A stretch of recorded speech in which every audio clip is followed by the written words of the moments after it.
تو میں بس ان کا زیادہ پہلے تو آپ کا شکریہ جی، آپ کو انتظار کرنا پڑا، اور دوسرا میں آپ لوگوں کا زیادہ وہ ٹائم نہیں لیتا، اور عاطف صاحب سے کہتا ہوں کہ آپ سے مخاطب ہو، مگر عاطف صاحب کو ووٹ کیوں دینا ہے یہ میں آپ کو بتا دیتا ہوں 2 لفظوں میں، کیونکہ ان کے نام کے ساتھ نہ گیلانی لگتا ہے، نہ ہاشمی لگتا ہے، نہ مخدوم لگتا ہے، نہ قریشی لگتا ہے، نہ چودھری لگتا ہے، ٹھیک ہے؟ یہ ہماری کلاس کے لوگ ہیں، ہماری نمائندگی کر رہے ہیں، اور میرے بڑے پرانے ساتھی ہیں، اور ان کی قسم کیا گواہی بھی دے سکتے ہیں، اس لیے ابھی عاطف صاحب سے مخاطب ہوں گے. چلو تسی بھی بن جانا جب ٹائم آئے گا، پہلے کونسلر بنو. یہ عاطف صاحب آپ سے مخاطب ہوں گے، اینڈ پہ آپ نے زید کے نعرے کا جواب دینا ہے جی. یہ عاطف بھائی بسم اللہ الرحمن الرحیم. یہ لگ جائے گا جی جی کنیکٹ چلیں نہیں پکڑے آپ. ٹھیک ہے.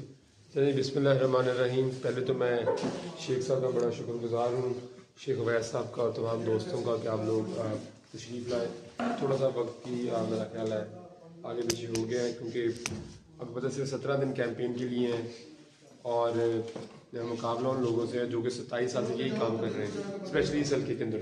جی بالکل ٹھیک ہے. تو انشاءاللہ تعالیٰ اللہ تعالیٰ کے فضل و کرم سے اور حضور صلی اللہ علیہ وسلم کی رحمت سے صدقے انشاءاللہ تعالیٰ اور آپ دوستوں کی جو مدد کے صدقے میں انشاءاللہ ثابت کریں گے کہ 17 دن کی جو الیکشن کیمپین ہے، اور جو 27 سال سے جو بندہ ایک ہی کام کر رہا ہے، انشاءاللہ ہم ان کو شکست دیں گے. شیخ صاحب نے بہت اچھی اور بہت دردناک اور احساس سے بھرپور باتیں کی ہیں، اور میرا خیال ہے کہ جتنے بھی حساس لوگ ہیں اور جتنے بھی درد دل رکھنے والے لوگ ہیں، شیخ صاحب نے ان کی ترجمانی کی ہے بڑے خوبصورت الفاظ میں. اور شیخ صاحب جیسے ذاتی راہ جیسے ادارے چلا رہے ہیں، غریبوں کی مدد کر رہے ہیں، اور ایک جذبے سے بھرپور انسان ہے. تو میں تو ان کا بڑا شکر گزار ہوں کہ انہوں نے ہمیں اپنے خیالات سے بھی نوازا اور آج موقع بھی دیا. اچھا جی، جب پاکستان کی انہوں نے اوبیسلی قرضوں کی بھی بات کی اور پاکستان کی معیشت کی بھی جو انہوں نے ایک اشارتاً اور تھوڑا سا آپ کو ایک ڈیٹیل میں کوشش کروں گا کہ 5-7 منٹ کے اندر مختصراً آپ کو تھوڑا سا ایک جائزہ دوں، اور میں چاہوں گا کہ آپ لوگ پھر اس کے اوپر وہ کریں. دیکھیں آپ ایک جو ڈیفینیشن ہے نا ایک جو قوم کے بارے میں ہے، جو قوم آپ اٹھتی ہے نا تو وہ کسی وجہ سے اٹھتی ہے. بڑی آج اور پچھلے 10 سال میں جتنی کتابیں لکھی گئی ہیں اس موضوع کے اوپر، شاید پہلے کبھی نہ لکھی گئی ہے. پچھلے 15 سال میں 10 سے 15 سال کہ قومیں ترقی کیوں کرتی ہیں اور قومیں ڈوبتی کیوں ہیں. بہت کتابیں لکھی گئی ہیں. ایک کتاب بہت فیمس ہو گئی وائلیشنز فیل، اور اس طرح کی اور بہت کتابیں ہیں. السلام علیکم. سرفراز صاحب کوئی ویلکم کرتے ہیں. یہ ہمارے بڑے طریقے پرانے ساتھی ہیں، میرا خیال ہے 22-23-24 سال سے.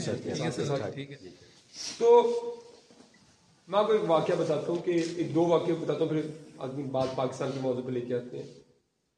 کہ جب برطانیہ کا عروج تھا، سلطنت برطانیہ کا، تو اور آپ کو پتہ ہے کہ تقریباً 30% دنیا پہ ان کا کنٹرول تھا.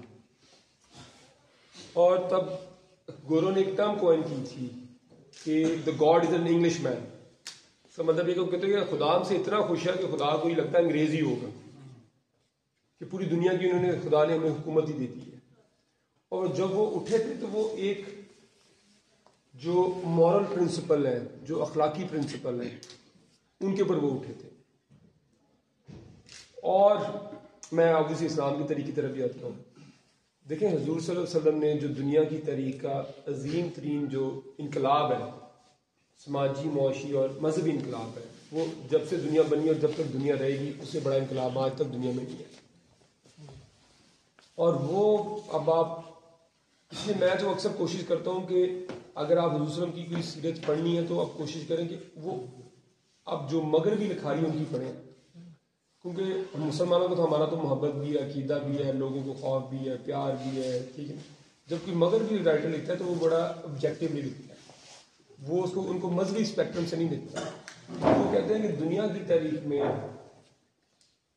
حضور صلی اللہ علیہ وسلم سے بڑا انسان آج تک نہیں پیدا ہوا، نہ پیدا ہو سکتا ہے. یہ تو ہمارا ایمان ہے. اب ہم آتے ہیں کہ وہ کیوں کہتے ہیں لوگ، کیونکہ انہوں نے جو ایک چیز قائم کی. دیکھیں معاشرہ جو اٹھتا ہے وہ صرف ایک چیز سے اٹھتا ہے، اسے ہم رول آف لا کہتے ہیں. بدقسمتی سے ہمارے ملک کے اندر یہ لوگ اس چیز کا مذاق اڑاتے ہیں. میں اکثر لوگوں کو کہتا ہوں کہ جب آپ 3 چیزوں کا مذاق اڑانا شروع کرتے ہیں سمجھیں آپ غرق ہونے کے قریب قریب. ایک آپ جب علم کا مذاق اڑانا شروع کرتے ہیں, دوسرا جب آپ ایمانداری کا مذاق اڑانا شروع کرتے ہیں, تیسرا جب آپ قانون کا مذاق اڑانا شروع.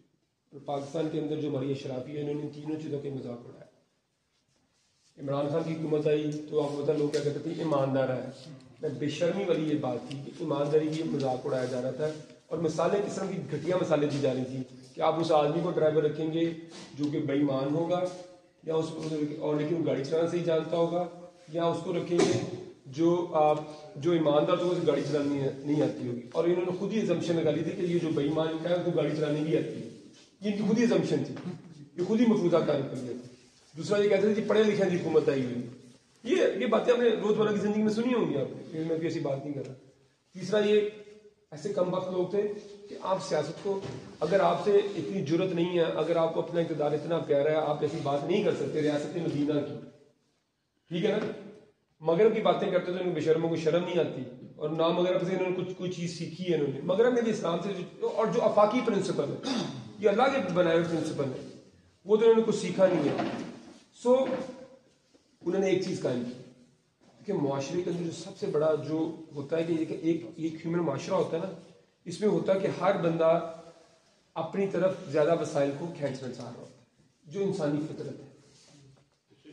ٹھیک ہے, اب میں صرف اس چیز پہ تو نہیں, مجھے ایسے لوگ کہتے ہیں جب ہم سب ٹھیک ہو جائیں ملک ٹھیک ہو جائے. میں نے کہا کہ ملک میں فار ایگزامپل اگر ہم 1 کروڑ بندے ٹھیک ہے تو ہم کیا ویٹ کریں 19 کروڑ بندہ ٹھیک ہو تو ہماری زندگی بہتر ہوئے گی. یہ کتنا بےہودہ قسم کا آرگومنٹ ہے.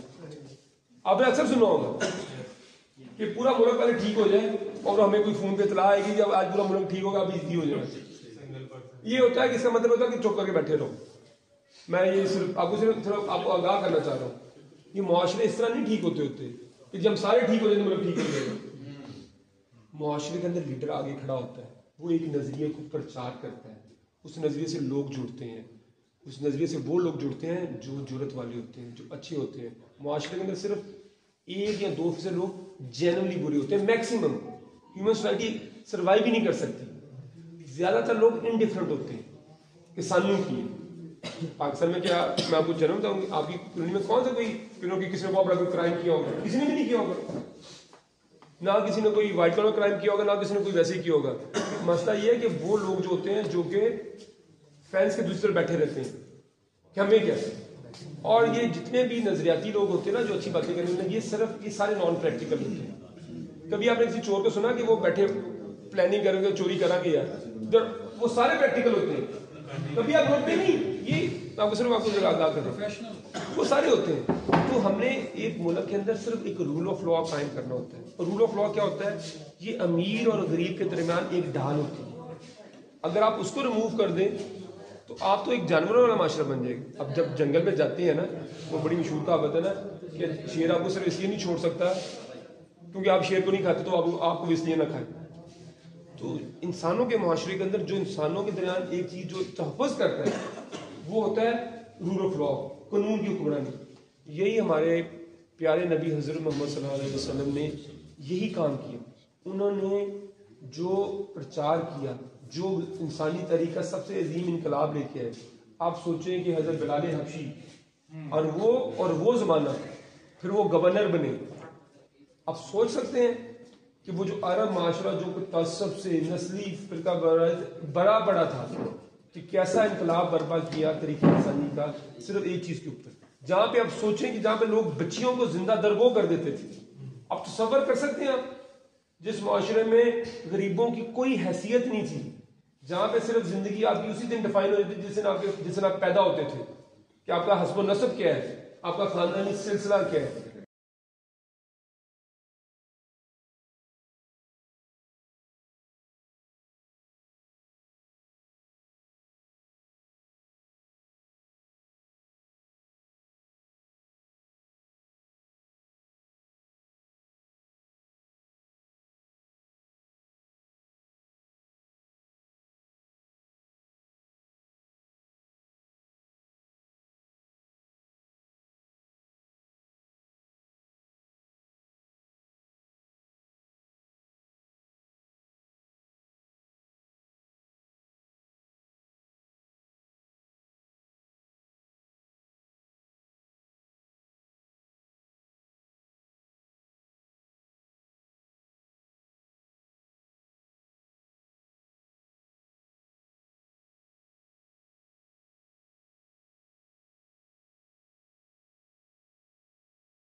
ਆਪਣੇ ਦੋਸਤਾਂ ਨੂੰ